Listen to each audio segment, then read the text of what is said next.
শেখ হাসিনা দেশে ফিরতে আইনি কোনো বাধা নেই, বিষয়টি নিশ্চিত করেছে বাংলাদেশের চিফ প্রসিকিউটর অর্থাৎ বাংলাদেশের বিজ্ঞ আইনজীবী আরও জানান, যে কোনো মুহূর্তে শেখ হাসিনা চাইলেই বাংলাদেশে আসতে পারেন।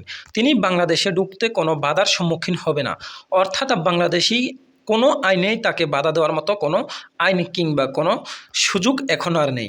শেখ হাসিনা চাইলে যে কোনো সময় বাংলাদেশে প্রবেশ করতে পারে। অন্যদিকে ভারতের দেওয়া একটি গণমাধ্যমে বাংলাদেশের সাবেক 3 বারের সফল প্রধানমন্ত্রী শেখ হাসিনা জানান, আসছে আগামী ডিসেম্বরের মধ্যেই আমি বাংলাদেশে আসতেছি, অর্থাৎ এই 26 সালের ডিসেম্বরের ভিতরে বাংলাদেশে প্রবেশ করবেন বলে জানিয়েছেন বাংলাদেশের সাবেক 3 বারের সফল প্রধানমন্ত্রী শেখ হাসিনা। ভারতে দেওয়া গণমাধ্যমে শেখ হাসিনা আরও বলেন, আমি বাংলাদেশে যাব, বীরের বেশে যাব, অর্থাৎ বাংলাদেশের জনগণ আমাকে ফুলের মালা দিয়েই বরণ করবে।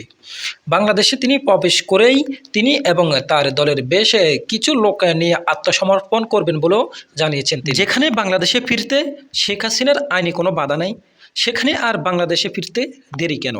আর দেরি না করেই আসছে ডিসেম্বরের মধ্যেই বাংলাদেশে প্রবেশ করবেন বলে তিনি জানিয়েছেন। প্রিয় দর্শক, শেখ হাসিনা দেশে ফেরা নিয়ে আপনার মন্তব্য কী? কমেন্ট করে জানিয়ে দিন আপনার মহামূল্যবান মন্তব্যটি। আর এমন সকল নিত্য নতুন সকল তথ্য পেতে আমাদের চ্যানেলটি সাবস্ক্রাইব করে পাশে থাকুন। ধন্যবাদ।